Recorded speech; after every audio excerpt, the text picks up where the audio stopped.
Estamos de regreso para el último bloque de la noche. El presidente López Obrador pudo sentir esta mañana el apoyo de los mexicanos que residen en Estados Unidos. También de algunos críticos. Lo acompañaron a los actos públicos que realizó.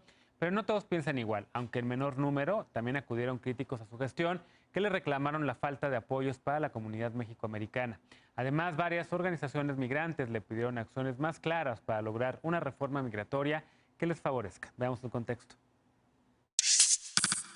De acuerdo con el Pew Research Center, 49% de los hogares hispanos sufrió una reducción en sus ingresos o pérdida de empleo debido a la pandemia. Según organizaciones migrantes, 8.8 millones de mexicanos que radican en Estados Unidos no reciben apoyo de ninguno de los dos gobiernos y cerca de 2.9 millones han perdido su empleo. Además, 750,000 jóvenes Dreamers, de los que el 76% son mexicanos, enfrentan incertidumbre debido a las intenciones de Donald Trump de cancelar el programa DACA, que les otorga permisos de trabajo temporales, licencias de conducir y un número de seguridad social. Aunque la Suprema Corte de Estados Unidos detuvo las intenciones de Donald Trump, la amenaza sobre ellos permanece. Por ello, organizaciones de migrantes que viven en Estados Unidos enviaron 2 cartas al presidente López Obrador pidiéndole reunirse con ellos o bien cancelar su visita. El mandatario mexicano descartó la posibilidad de reunirse al señalar que debía ajustarse a la agenda establecida con la Casa Blanca. Este miércoles, mexicanos que asistieron a los eventos que el presidente realizó durante la mañana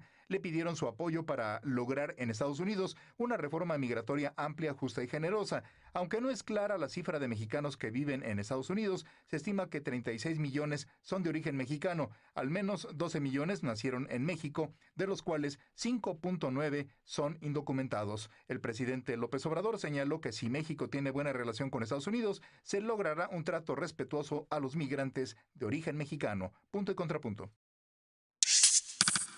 Lisa, en efecto, esa cifra de tantos millones de mexicoamericanos y de tantos mexicanos nacidos aquí en este país y que emigraron a Estados Unidos son un indicador importantísimo, no nada más de esa integración social que tenemos con Estados Unidos, sino también económica.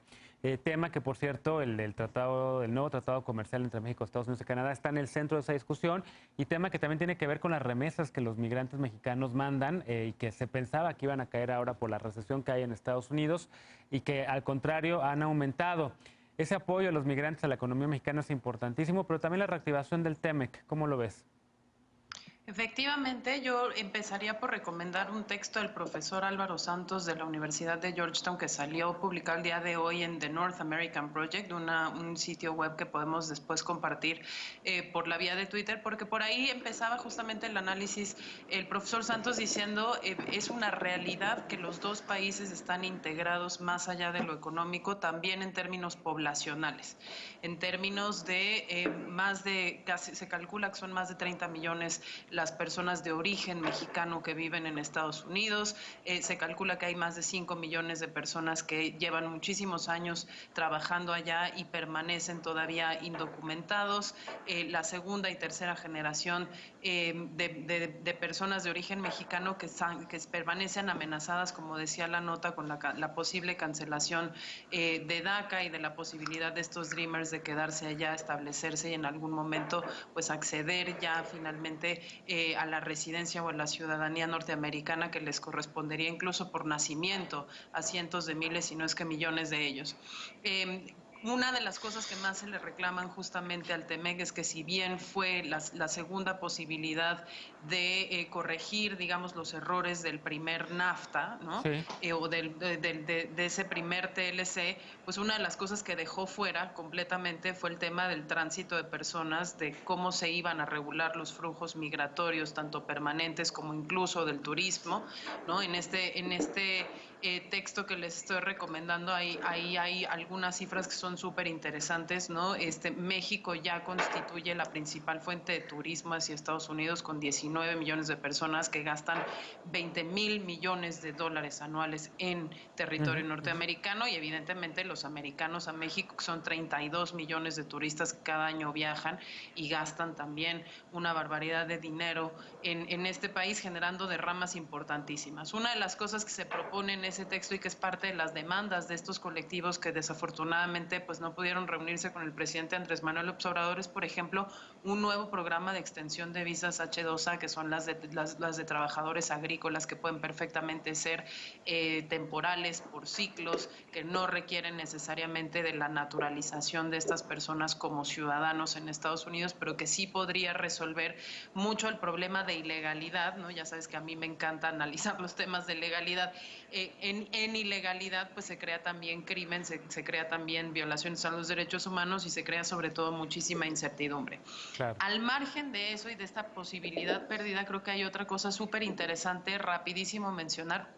Hoy salió publicada la encuesta de inversores sobre México del mes de junio del 2020 y hay unas cosas que me parece que son interesantísimas hacia adelante para analizar el efecto de esta visita y sobre todo el relanzamiento del TEMEC. La gran mayoría de ellos ve las condiciones económicas muy mal este año, pero las sigue proyectando como muy malas para el próximo año.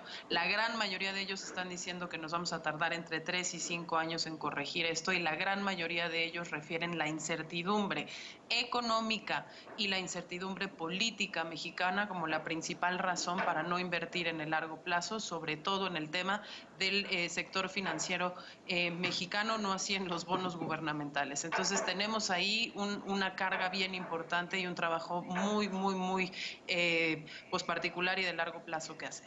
Bien, en efecto, como bien mencionas, Lisa, creo que la parte de la movilidad libre de personas, de trabajadores y trabajadoras en los 3 países de América del Norte, que el sueño de Bob Pastor de ver una América del Norte unida, no nada más en lo económico, se ha ido dejando de lado. El sueño de incluso Jorge Castañeda, un NAFTA Plus, no está en la discusión. Pero, Eder, en el tema de la confianza económica, ¿tú crees que ahora esta visita le dará certidumbre a inversionistas extranjeros y principalmente estadounidenses? Yo creo que es muy positiva en términos de certidumbre económica la reunión que se dio hoy o la serie de reuniones que se dieron hoy.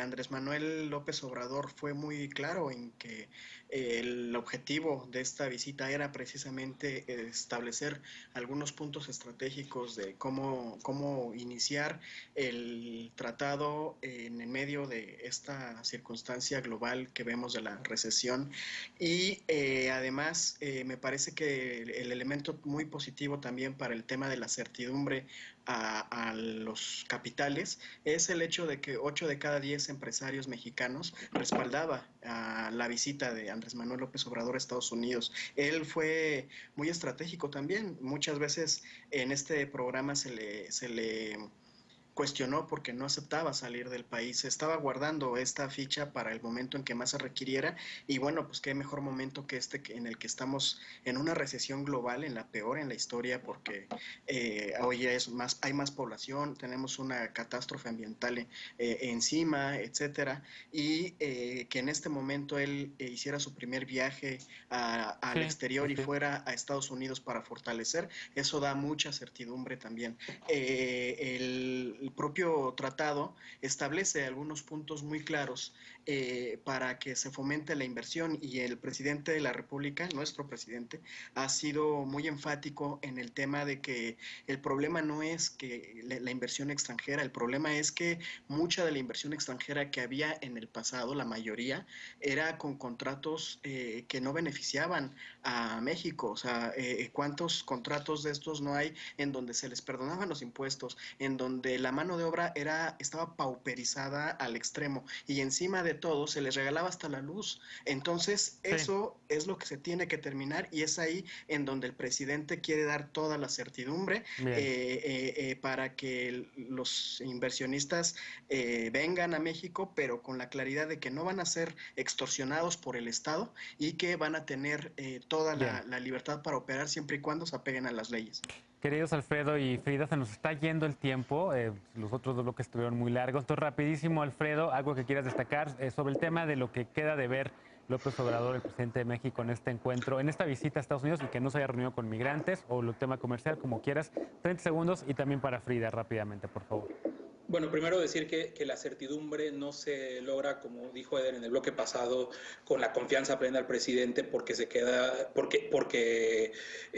las cosas se van a ver claras posteriormente. O sea, hay cosas tan claves, tan que debieron de estar en la agenda, en una agenda que defendiera precisamente a los mexicanos que están allá, a los latinos, latinas que están allá, como la oportunidad de repensar un pacto laboral en Estados Unidos. Si Trump, insisto, ha bajado el tono y hoy se vio mesurado hablando de los mexicanos y de la contribución de las mexicanas y los mexicanos allá, es porque saben que ahorita son totalmente indispensables para la reactivación económica, que son la mano campesina, que son la mano de obra ilegal que está ahí y que encima de todo esto tiene que controlar un poco sus crisis, pero en algún momento va a sacar el tema migratorio porque está en la naturaleza de Trump, está en la base, está en sus bases, que de ninguna forma van a cambiar la forma de pensar de los mexicanos. Es solamente una administración de lo que está haciendo y yo no veo que hayamos ahí ganado ni cambiado nada del trato que se nos ha dado desde hace un año, cuando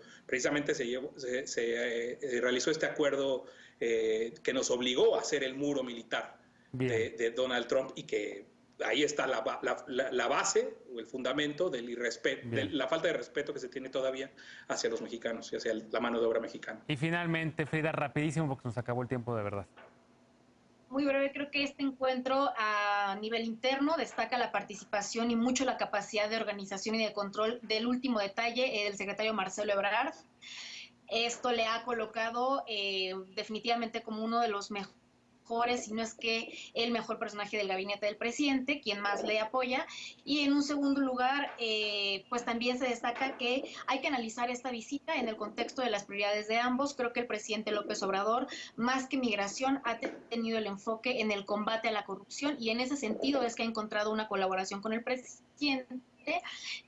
Sí me parece que está en el centro que el programa DACA sea parte de las negociaciones, ya sea más internas, porque esos 750,000 jóvenes son las personas que en el futuro podrán seguir apoyando con ingresos a México, y ese es un tema clave donde el presidente sí tendría que haberse posicionado más. Bueno, pues con esto acabamos el debate de esta noche. Déjame hacer una pausa, regresamos con la paparrucha del día, no te vayas.